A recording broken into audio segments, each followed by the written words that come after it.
прекрасни постройки.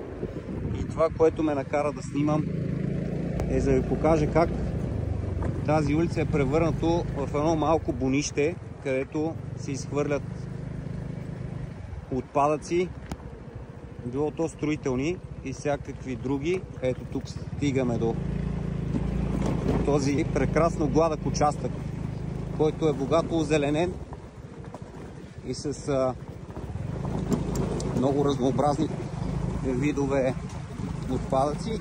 Ето виждате това прекрасно кресло и стигаме вече естествено до новите сгради и надолу, където може да видим множество кранове разпънати навсякъде.